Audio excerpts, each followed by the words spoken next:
Hello everyone, and welcome to Let's Play Stellaris Federation's DLC version 2.6.2 Vern update. I'm your host, Colors Fade. It's episode 15. I may start this episode with a rant, and I somewhat apologize. This is where we're at in our galaxy. We are the Whaling Yutani Corporation. I was absolutely thrilled to see a comment from someone who said they were just starting to reread some of the comics having to do with Alien, and so they were excited to watch this playthrough, and that made me so happy. Now, I'm not familiar with the comics. That said, I left a reply comment and haven't heard back. I read the Dark Horse comics for Alien. They were the first comics I ever saw that had anything to do with the Alien franchise, and they took place after the events of James Cameron's Aliens movie. So there was a semi-adult Newt character who was, 17, 18, 19, something like that. That's what I remember. They had the Sulaco dropship, and I have a very vague recollection of these comic books. I didn't read them in depth. I just had them, and it was one of those things of, I'm going to read them in the future and get very excited about them, and then I don't think I did, and then I lost them in a move, which happens all the time. At any rate, somebody appreciated the Whaling Yutani Corporation aspect of it, and I love that. Thank you very much. And then also, I'll rant about that in a minute. Let's deal with this. First thing we need to do this episode is repopulate some people to places where there are jobs, and we're running out of places with the jobs, but we have some of these like Ring B and Ring C that have a lot of jobs. So, let's go take care of this. And while we're doing this very boring aspect of just moving pops around to repopulate, then I'm going to go off on a little bit of a rant. And it was, episodes for these series are just starting to appear. As I'm recording this is episode 15. On the day that I'm recording this, I think episode 2 has been released to the public. And so that's the lag time. And unfortunately, someone left a comment that was very brief that said, first person to dislike your video and first person to leave a dislike comment. And that's basically all they said. And then before I had a chance to even respond, they deleted their comment, but they left their down vote. So I want to take a second to address that while I'm quickly rolling through here and repopulating people to get them jobs. I'm going to take a page out of the publishing industry because I see this all the time from publishers, from book writers who get published. People like Chuck Wendig and C. Robert Cargill and some other people that I read. And they'll say, listen, the most important thing to them is that somebody likes their book and leaves a positive review, preferably a 5-star review on a site like Goodreads, because of the way that algorithms are weighted. It just does no good to leave a negative review, and it does no good for them at all to leave like a 3-star review on a book. Either, leave a positive review or do nothing. Which reminds me of when I was younger and my mother used to say things like, if you don't have anything nice to say about somebody, don't say anything at all. I always thought that was strange advice, but now as an adult I kind of understand it a little better. My mom was right. If you don't have anything nice to say, don't say anything at all. That actually should be one of life's golden rules. Just don't say anything at all. There's no reason for you to speak if you don't like something. The author or the person who created the art or did whatever, they are not going to change their art because of something that you dislike. That's just not going to happen. So it does nobody any good for you to rail against their art. If you say, and I'm just as guilty of this as anybody else, I'll be the first to admit. As an example, I'm making sure I got the right buildings here. As a very good example, Star Wars The Rise of Skywalker came out. several months ago in December, which by the way is around my birthday time. So maybe next year, if you guys are still subscribers, you might want to do something nice for me. I'm just kidding. And I am a giant Star Wars fan, and I have been for a very, very long time, since I was a small child. But no matter how hard I tried, I just couldn't like Rise of Skywalker. I easily think it's the best looking Star Wars movie I've ever seen. Visually, it's fantastic. It's in a league of its own. It looks amazing. But it's illogical. The story is just fanboy pandering. And it's pathetic on so many levels and so many different things it does. And that's just me complaining. Now, and everybody's going to have an opinion, and people deserve the right to complain. Don't get me wrong. People deserve the right to complain. For some reason, complaining makes us feel good about certain things. But if you're going to give a book review, it probably doesn't help to just be Mr. Negative and Ellie. And the authors know this. It doesn't help them. Likewise, if you're coming to a YouTube channel and you don't like the content, just move on to something you do. Because I'm not going to change. I'm not going to change the way I'm making videos.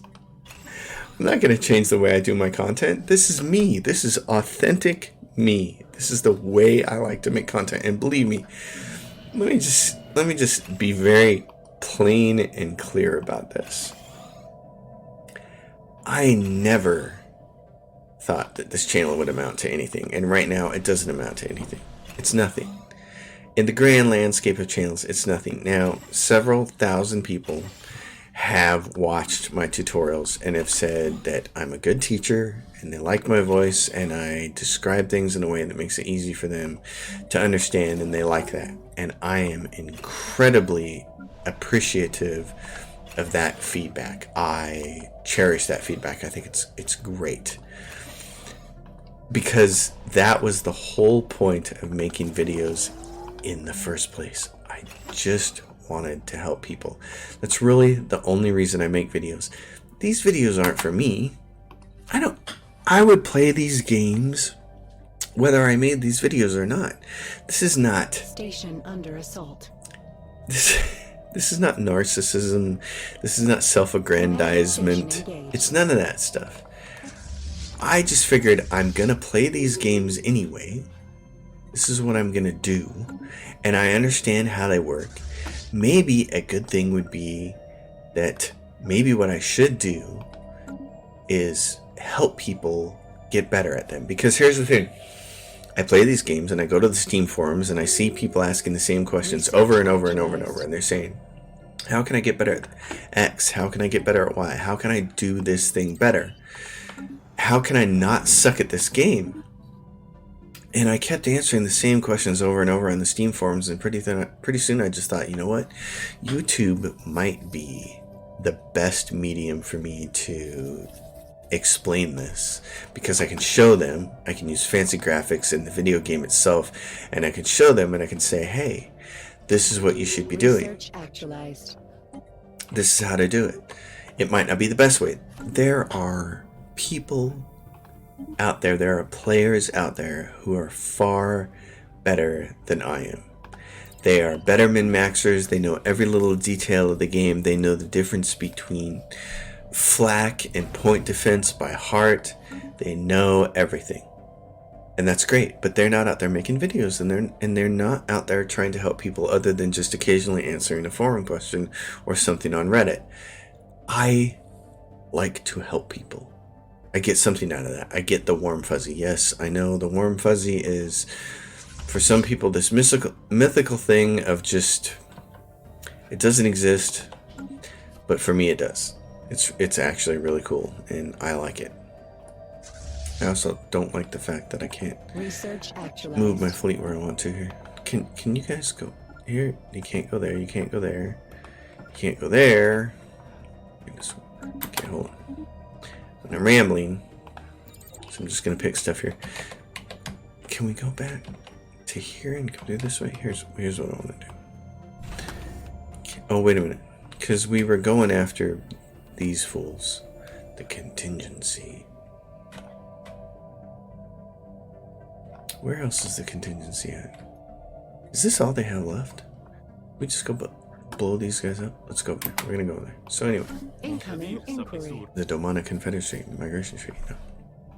So anyway, my point in all of this is, if you're going to come to someone's YouTube page and you're just going to make a negative comment and give their video a thumbs down, unless you have a really good reason for unless you're going to explain it and have a really good reason for doing so, unless it's going to be constructive criticism, if it's just criticism and a down vote, please don't do it. You're not helping anybody, and they're not going to listen to you.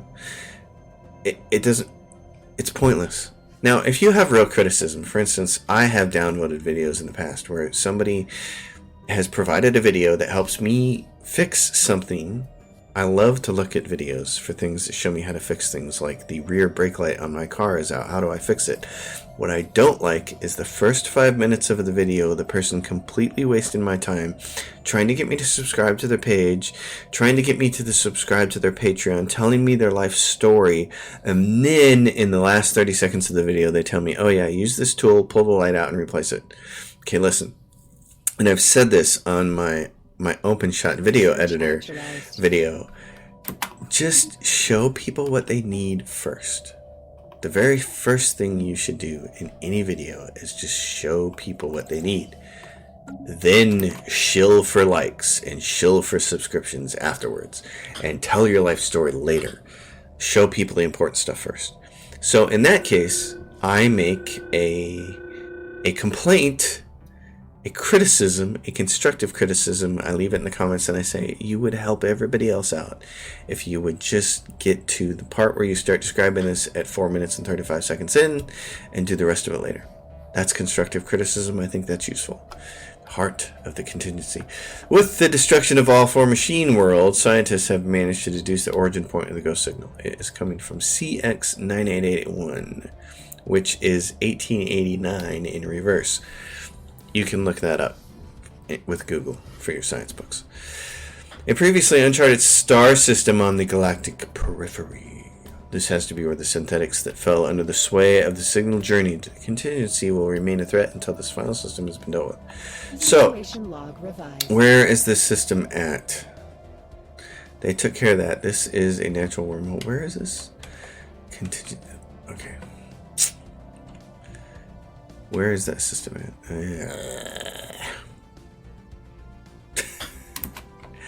Alright.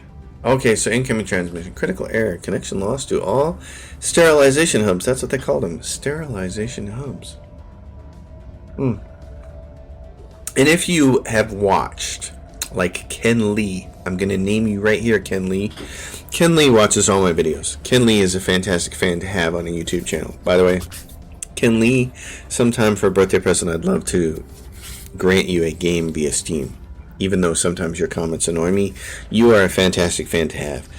I have a handful of fans on this YouTube channel like him. And the fans who watch all the time, who watch every video, watch them all the way through and comment and leave timestamps. Even if some of your comments annoy me, I love you guys. So Ken Lee, you're the one I remember mostly, also because your name is easy, but you're from California and you rock. Ken Lee is a fantastic example of a fan to have on your page, but Ken Lee watches all my videos. So I'm pretty sure Ken Lee knows what's going on in this video.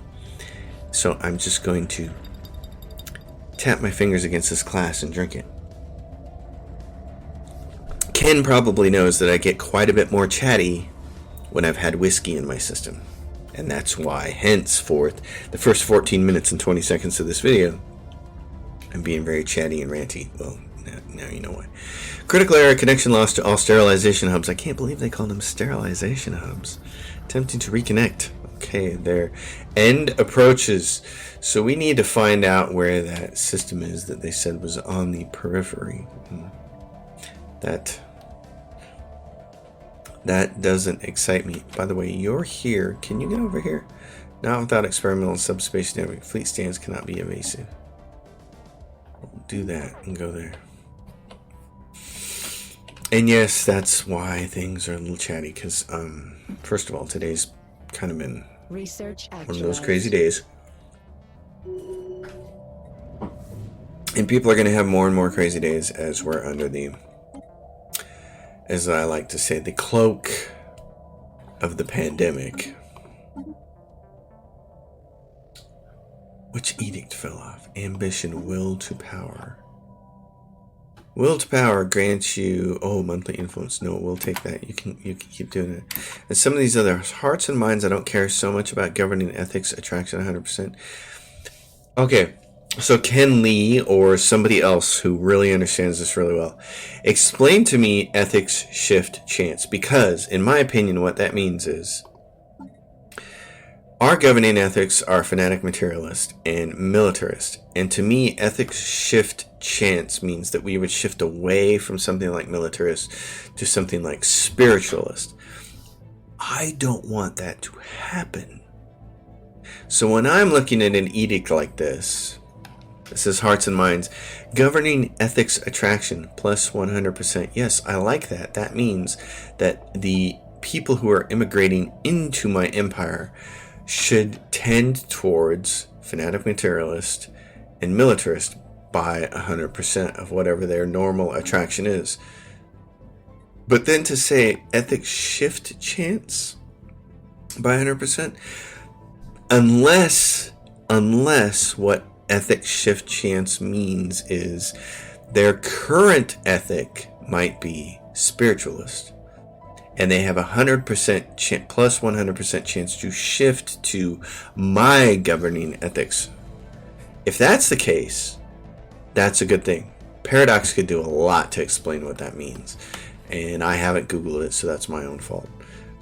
We have 167K, so we can afford to turn that on. So sure, let's do it. Fortress Proclamation, defense platform build speed. We're not really using that, so I'm okay with that right now. But I do want to find their planet. It was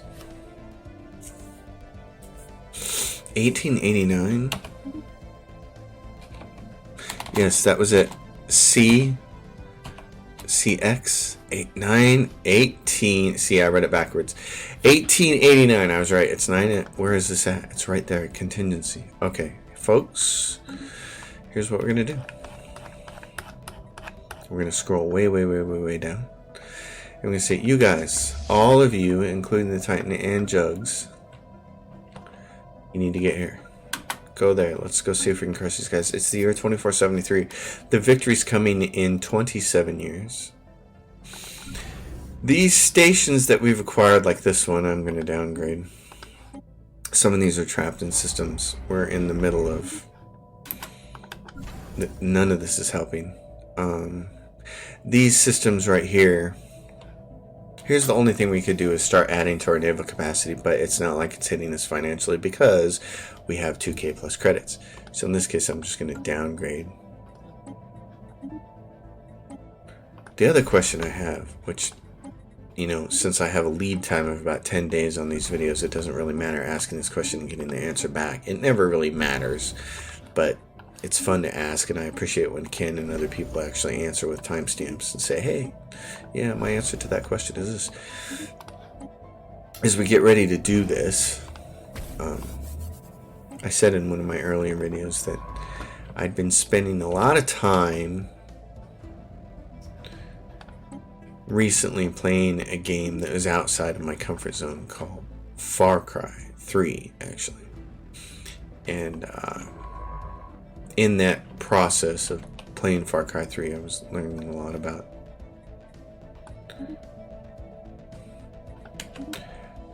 what I'm comfortable doing in the game and what I hate. And I almost really want to do like a review on Far Cry 3 because I can't believe I've never played a game that was simultaneously that good and that bad at the same time. And people are going to say, what do you mean bad? But let me explain. we'll get there. The most crucial feature of the initial stage of the interstellar assembly is the locus, a sophisticated holographic projection of a black hole. It is meant to evoke the gravitational chasm that lurks in the galactic core, the fulcrum upon which the galaxy turns. Once fully built, this place will be an axis of sorts. Okay, so interstellar assembly locus. We gotta go back up here to our people. Right here, the Century Spire is almost done. The interstellar assembly's right there. We're gonna upgrade it. We have all of the alloys that we could possibly hope for. Where's Jugs? You're moving, you're just late. Okay, that's what I wanted to know. But at any rate, this is my first. Far Cry 3 is like my first experience really playing what I'd call a true open world first person shooter game, because Half-Life 2 is not open world. It's a great first person shooter game. It's by far my favorite. Or it has been my favorite all this time. I love it. But it's not open world. And Far Cry 3 being an open world game like Skyrim and Fallout 4 and some of the other games that I really love is, and with some really interesting game mechanics that I absolutely adore, is really cool. And then it has story missions that are scripted sequences that suck. Research and actualized. I don't even know how to think about those. I don't even know how to comprehend how wrong those are. It's like, what were they thinking?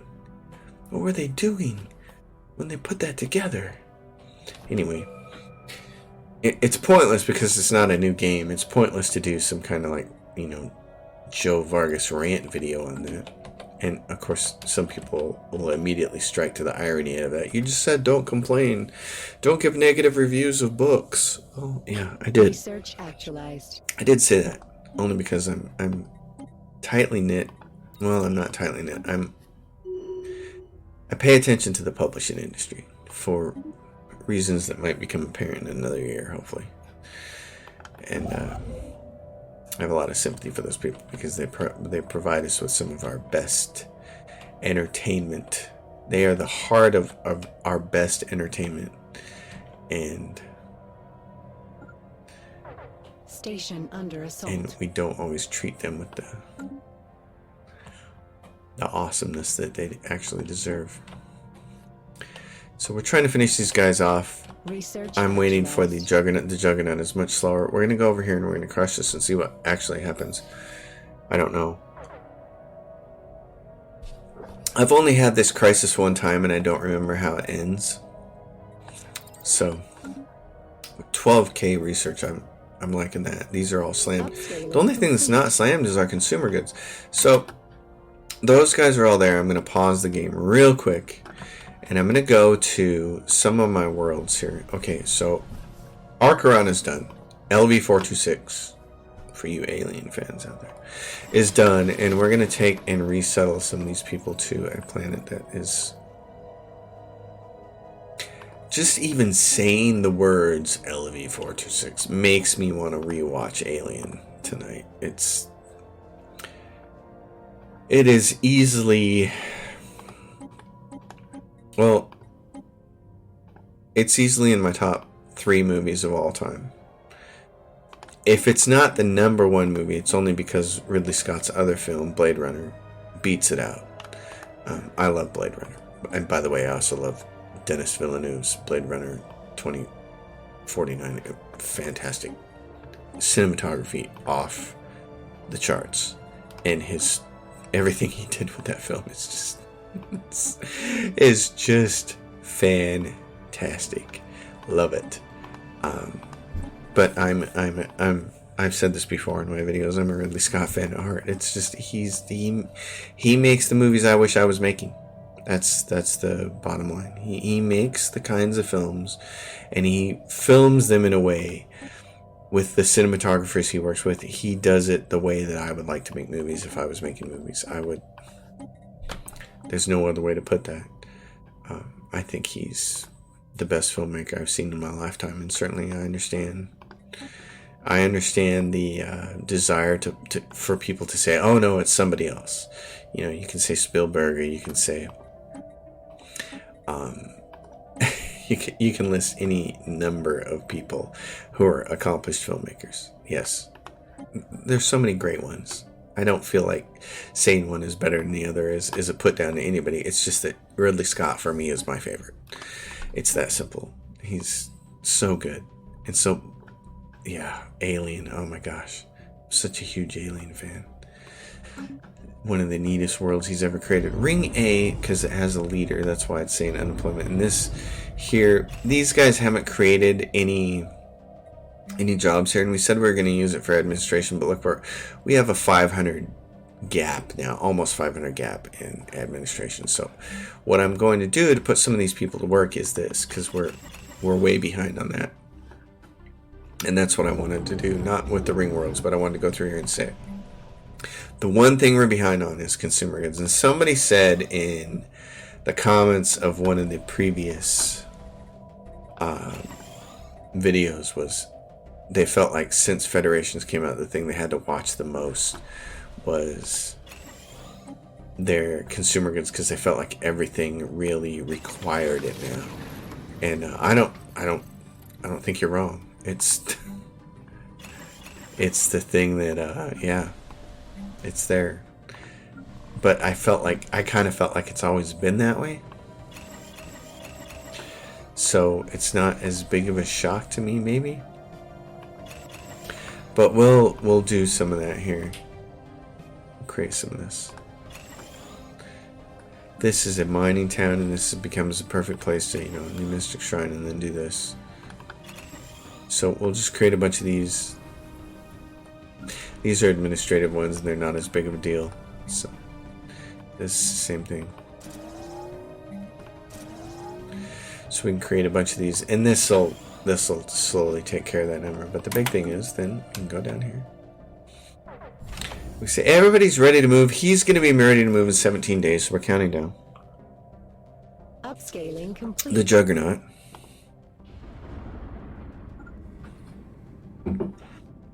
Research actualized. If I was Paradox, I think the one thing that I would change is the speed of the Juggernaut.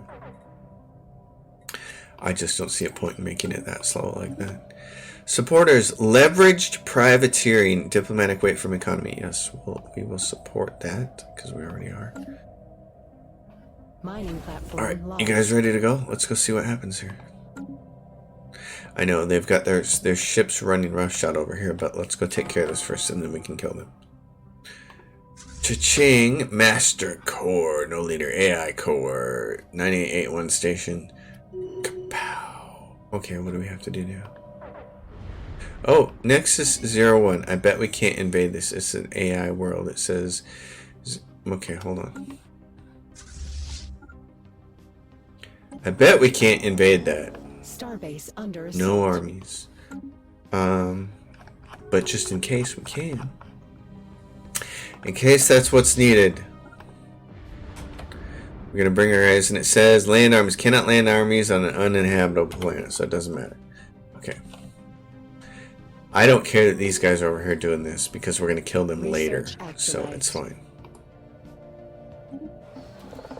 The Vematosha civilization encountered. We have detected the presence of a primitive alien civilization on Sol 4 of the Sol system. Okay, that's fine. We're going to keep... See, so it's already under 200. It's rolling up. Research. So this is the rant video, and if I'm really smart when I get done with this video, I'll make a note and say on it it's the rant video, and it has nothing to do with Stellaris. Yeah, here they come. So they're doing all their stuff, and that's fine. I'm a little concerned about them. Do I have portion of a fleet? 128k. Tell you what, I have 2 Titan fleets. Why don't you guys... I'm going to pick 2 of you, and you can come over here and take on these guys. Take on me. Take me on. By the way, as a teenager in high school, I absolutely loved that song when it came out by Aha. I was very much into pop music when I was Research in middle school actualized. and early high school. And then I got introduced to what somebody might call guitar rock or hair Potential metal. market survey completed. My life changed.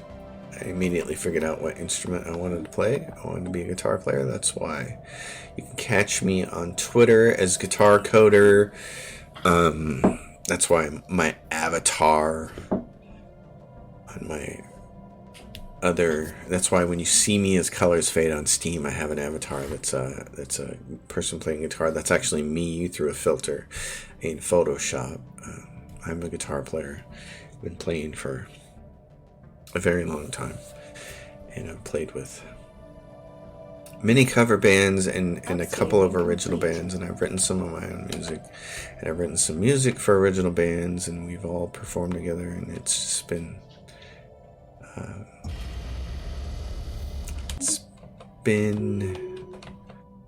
one of the best parts of my life that doesn't involve my offspring.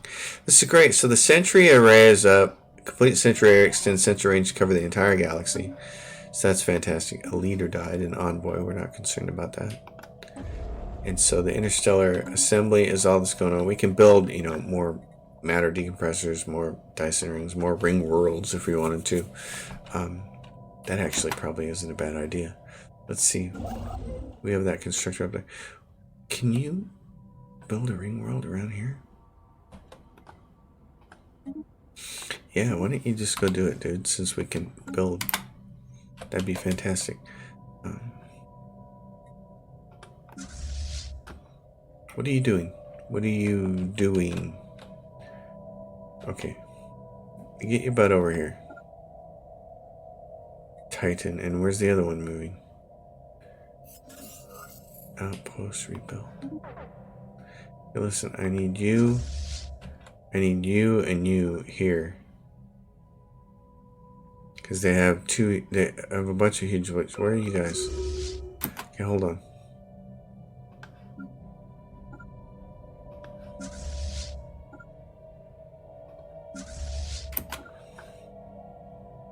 Research Oh my gosh, actualized. I need to get on my fleets. We need to take care of them before this continues. We don't need all these fleets doing that. Yes, good job. What we need is a couple of fleets doing that research. Yes, I've been negligent because of the ranting. Alright, we're gonna get all our fleets over here. How many are there? Get them all over there.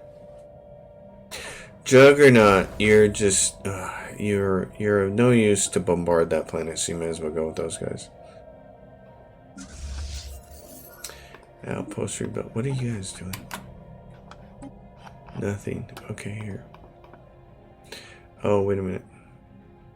Minus. Yes. These are crisis ships. So if we do this.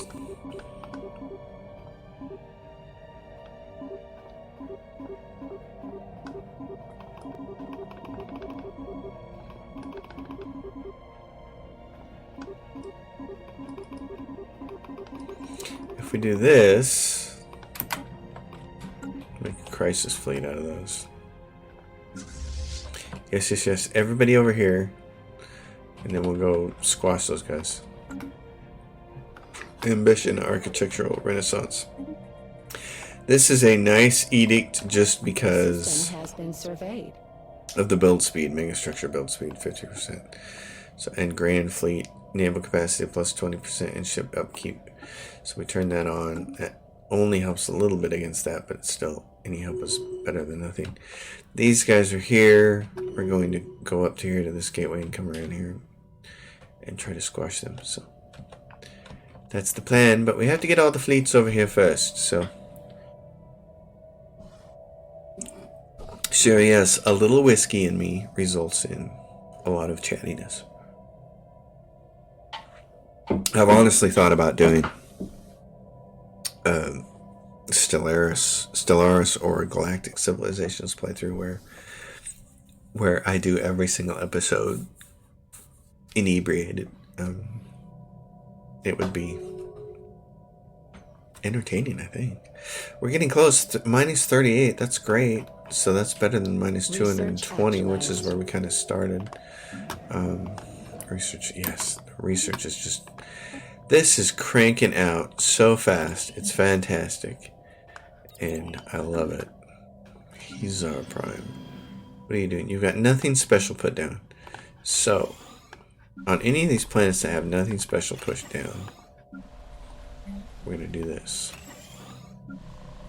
This is the end of the game anyway. We're getting close because what are we? We're 2476. After we take care of this galactic threat, then we're gonna have. Then we're just gonna have to contend with the fallen empires until we determine if we're winning. Because victory conditions say, "Hey, look! Wow! Look how far we've come since the last time I checked the victory screen. We are substantially in first place. Wow! And look, it's the economy strength that's we're crushing over economy and tech."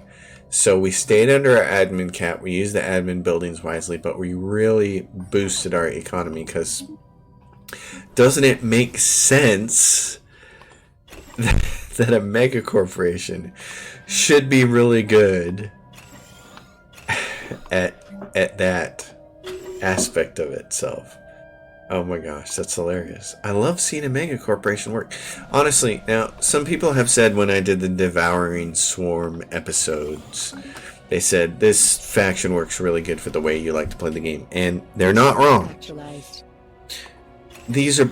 I'm guessing some of these people who made those comments were people who watched me from Galactic Civilizations 3. So they know I like to play Conquest, and playing a Devouring Swarm for me is kind of ideal. It's a very good way for me to play the game. But this Whaling Yutani Mega Corporation also feels kind of like slipping into a pair of comfortable slippers. I really like it. Now, the point of doing this channel a little bit is to do something different every single time. So, as much as I like this, I'm not going to play this again for a while. I've said that I wanted to do a Hive Mind. That is coming. That is next. That is going to be the next series, is the Hive Mind. For sure. Because I really want to see how a Hive Mind plays.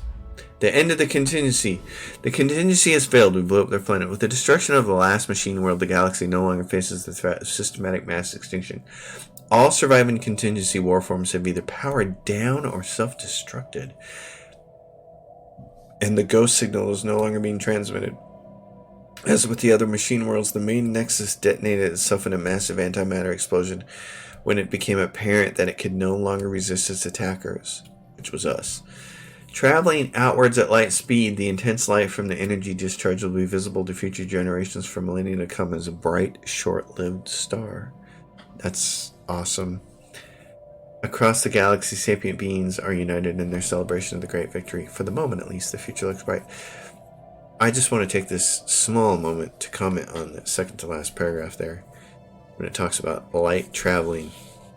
I think it's fascinating that a star can go supernova, or that we can have these really amazing, wonderful events, cosmic events happen in the natural light spectrum, and though they happened 4 billion light years ago, we can see them. The speed of light, even though it's limiting and it significantly limits us, I also find it completely fascinating. And I think it's just it's such a cool idea that something can exist in the universe and be the death of a star or whatever, and not just 5 minutes from now, but 500 million light years from now, somebody can see that and know what happened. Imagine witnessing the death of somebody you cared about, but doing it 10 years after the fact. It's just profound. That's the only way I can think to say it. I think it's remarkable, and I think it's pretty cool that Hostile market forces have been holding. I think it's pretty cool that a science fiction game like this even lets us explore such just reflect on the possibility. Our forces have salvaged a partially intact contingency mainframe core from the wreckage of their last machine world. Is Optimus Prime aboard? I'll also talk about that briefly. This incredibly powerful computer was used to plan and maintain the contingency's building programs, and it was greatly increase our robot and megastructure construction speeds. Several layers of safeguards will have to be put in place, of course. Thank you, Isaac Asimov. To prevent the resurfacing of any remaining contingency code, which could result in unfortunate side effects. Relic found isolated contingency core. That's awesome. So we get a relic now, and what's it do? Oh, I've never got that relic before. That's awesome. Activation 150 influence. Pop assembly speed 100%. Wow. Contingency calculation modifier added for 120 months, giving the following effects. Megastructure build speed 300%. Whoa, yeah, we'll activate it right now. For our ring world. That's awesome. The first time I was ever exposed to anything that resembled a machine world was getting the very first issue of the what am I thinking of? What are they called? The Transformers comic books. So most people remember Transformers as a cartoon or the toys. And I'm not sure which came first, the cartoon toy or the comic book, but to me what I remember having first was the first issue of the Transformers comic book. And of course it blew me away. I was enthralled. I thought it was awesome. Signatory request from somebody else to somebody else. And so then later on it became, a cartoon, and which was a good cartoon for people who liked it, who grew up with that. It was a good cartoon. And then clean up an aisle 9. Yeah, right. Oh, home base is done. Let's go to... Jeez. Rooms, that's fine. Zeta Reticuli, go there. So anyway... what I remember, the whole idea of the machine world, and this is where the Autobots and the Decepticons came from and stuff. It just, as a kid reading that comic book, blew my mind.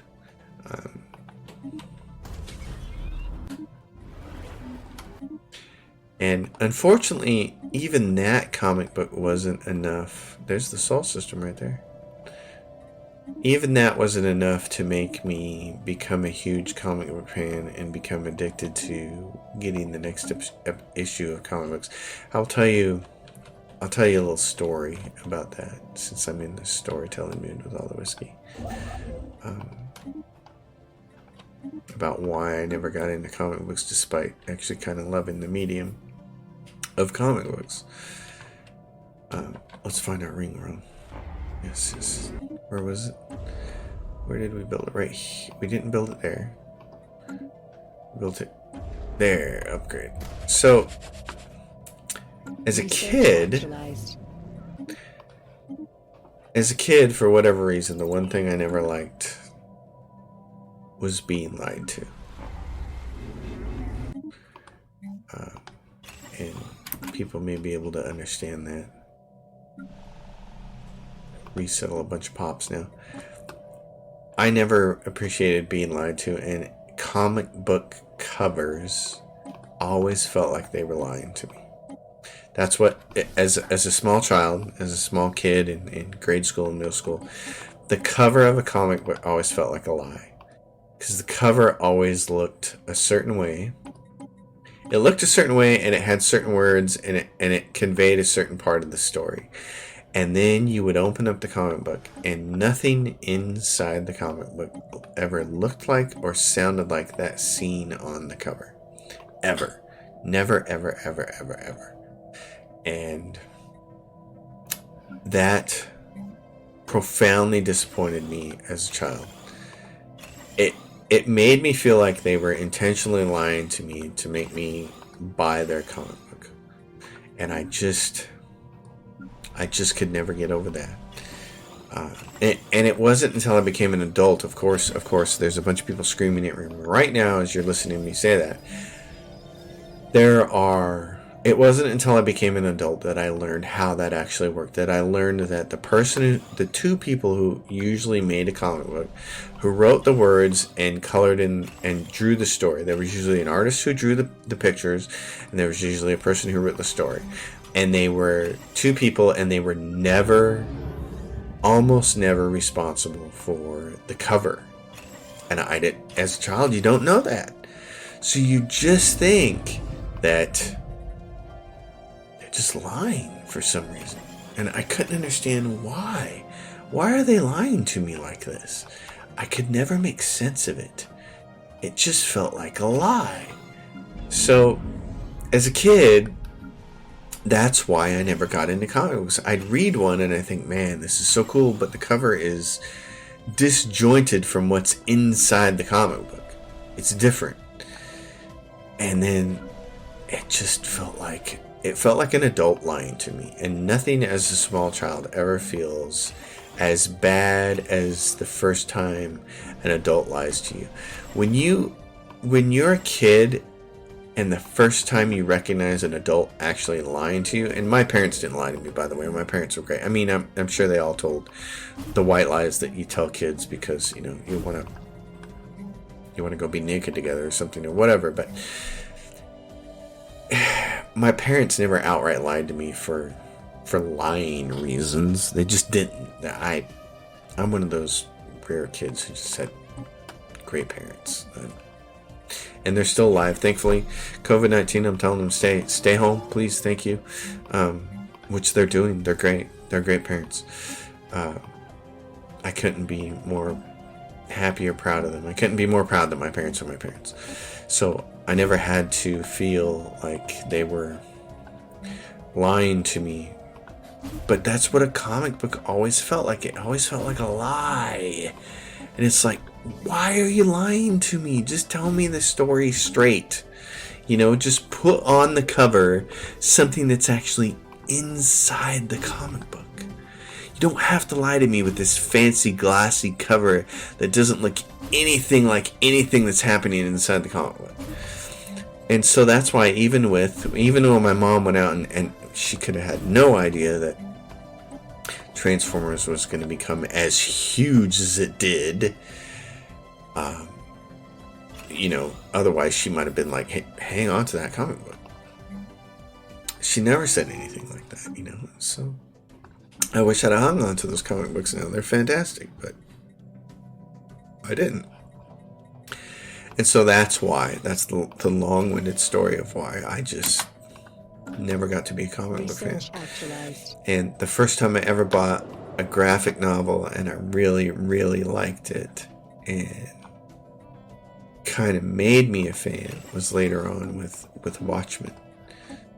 Which I didn't get excited about until there was a movie. And I was like, what is this all about? And I went out and they said it's the most celebrated graphic novel of all time. And I was like, that's a perfect way to put it. Most celebrated. Okay, what's this really about?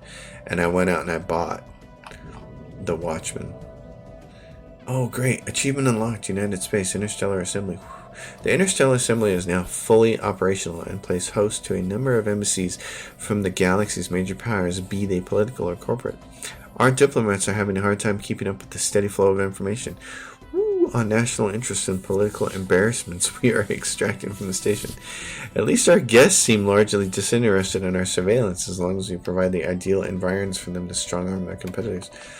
So I don't know what that actually grants us, but anyway. To get back to Watchmen, I really enjoyed reading that. And that has been fantastic. Love it. I think it's great. Order restored in the EQ Monopolis. So there's that. But yeah, comic books, the covers just always felt like a lie to me. These ships, we're gonna do this. We're gonna refit everybody. These guys are all set up to take on the endgame crisis, and we're gonna do this. We're gonna get them all back up to full, and then we're gonna go take on. That's not what I want to do.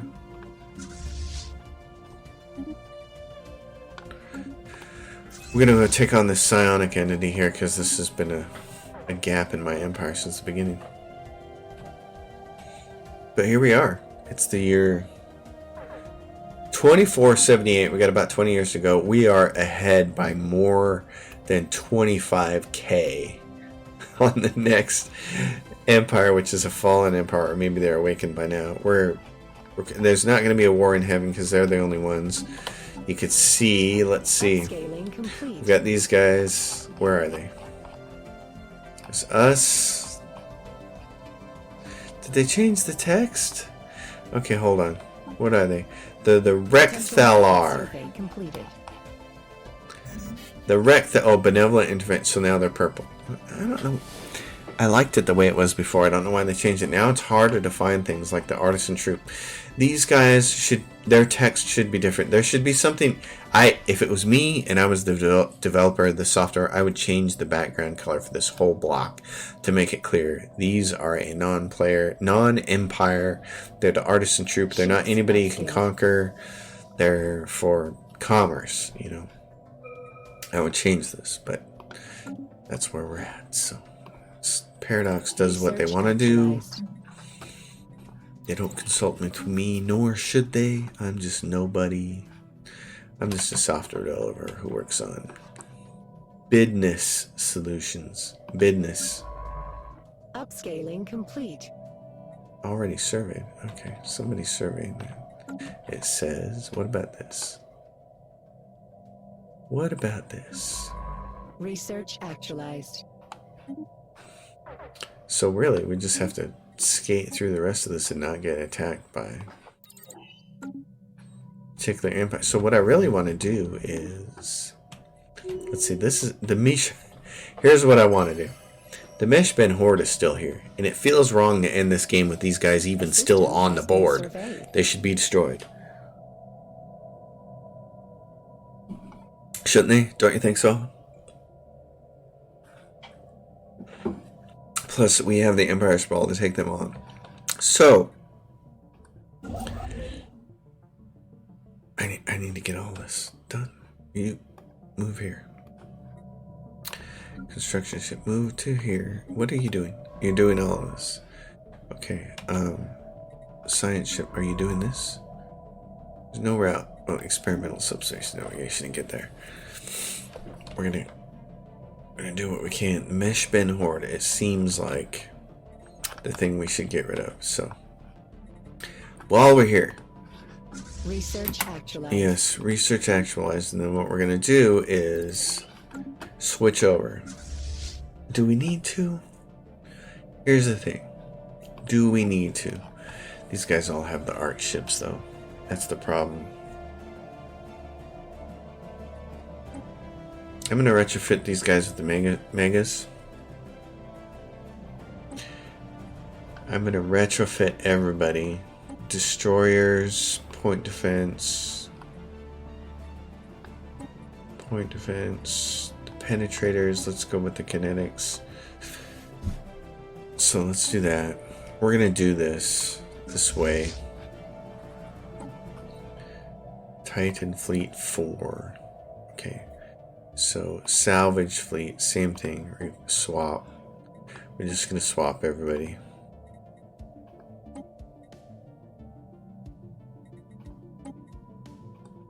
Because those other ships have shields, and we're going to go with the mega cannons on these. We just swapped everything over, and it doesn't give us the option to upgrade fleet. This fleet is already being upgraded, okay. Titan fleet. Research actualized. Yes, I know. we'll swap these all over.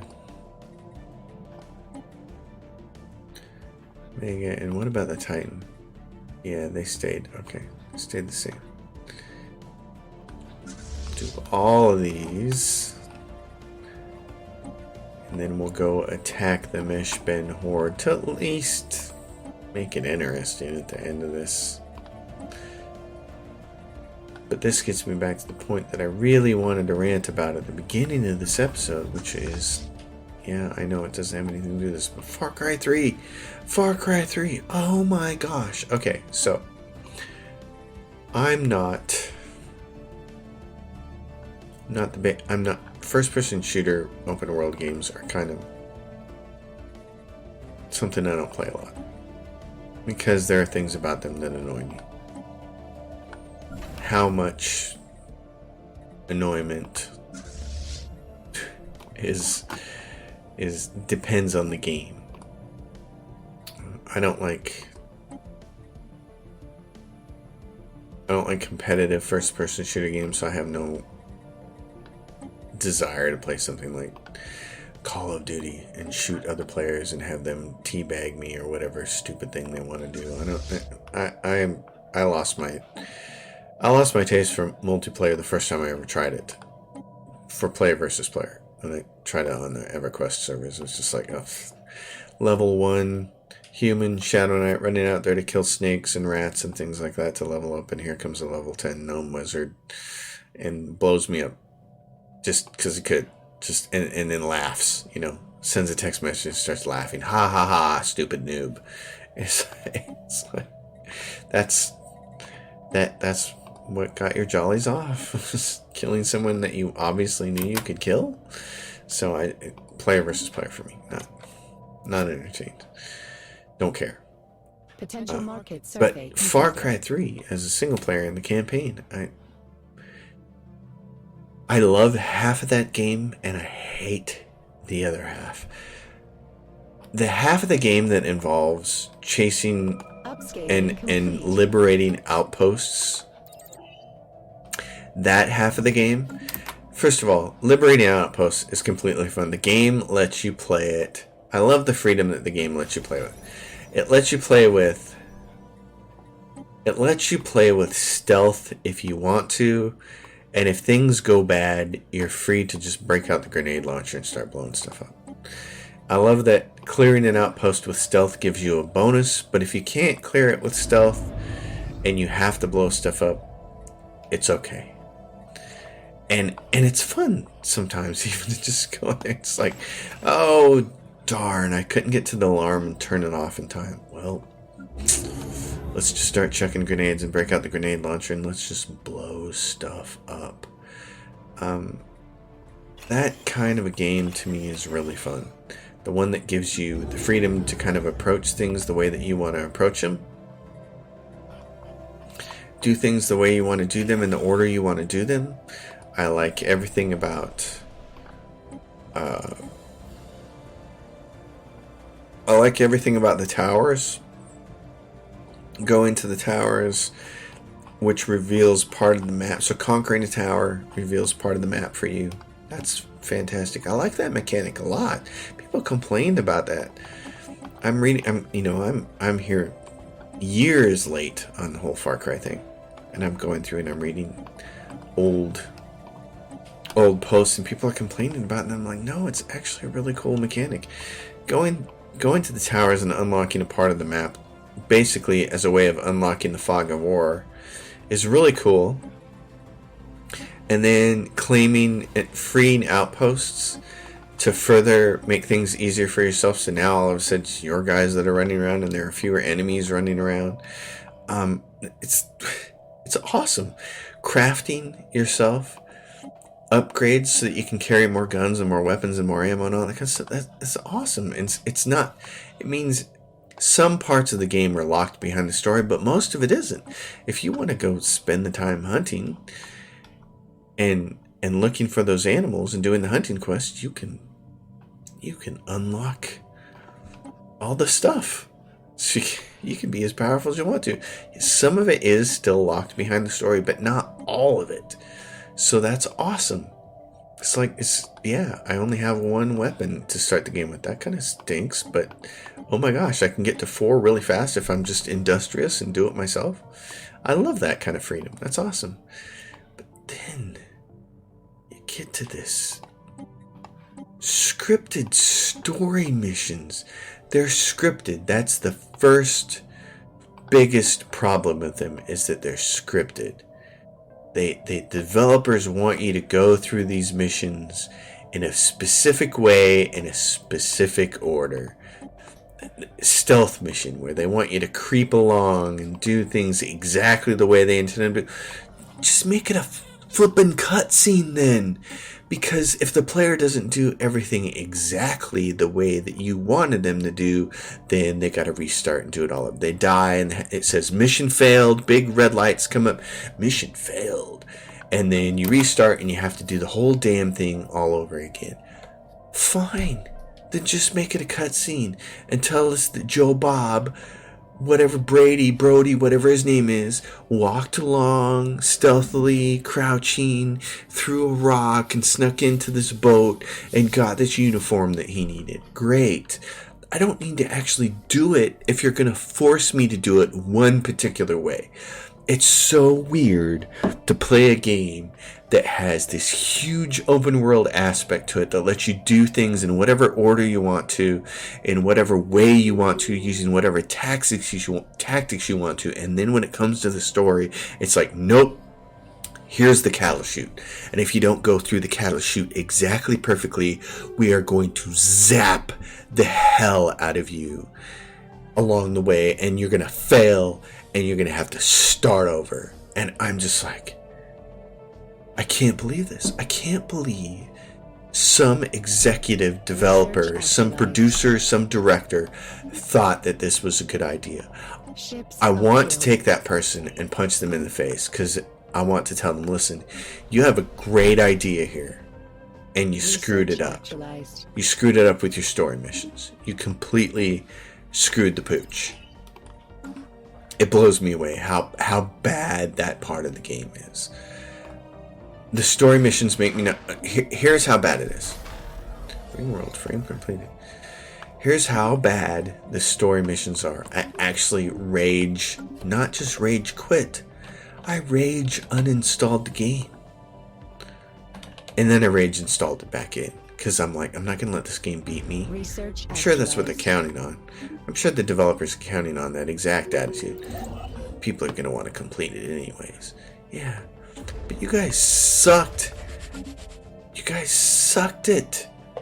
So I honest to God, I've never played a video game that I simultaneously loved and hated at the same time so much as I do that one. And the completionist in me is just like, finish the game. You need to finish the game. So I'm trying, but oh my gosh, it's annoying. I have all this influence, so.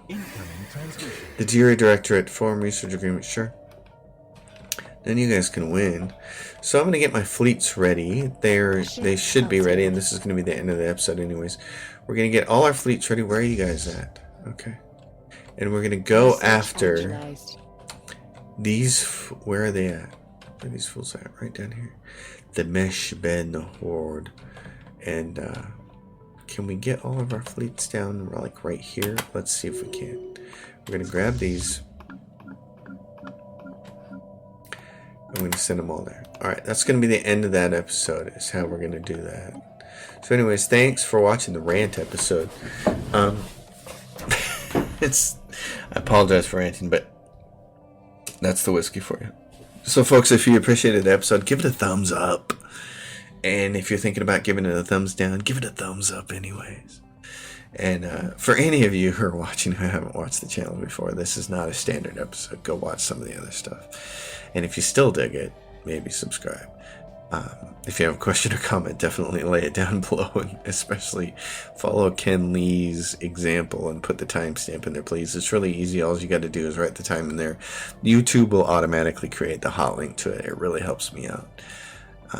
So thanks for watching. And as always, I like to remind people of this. If there's something you really want to see me do a Let's Play series on, please offer it up as a suggestion.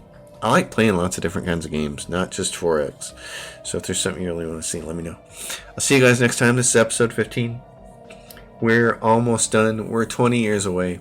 I think it's probably going to take 2 or 3 more episodes, but I love to pop the victory screen, and especially after the way the last one ended because of Paradox releasing 2.6 in the middle of my playthrough and it kind of borking it up. I really want to see the victory screen on this one, so we're going to do it. And then I promise you that the next series will be the hive mind. I really want to see that in effect. I want to play it because I want to know how it works, and I know there are people who want to see how it works. So thanks for watching. I'll see you guys next time. Appreciate you all. Adios.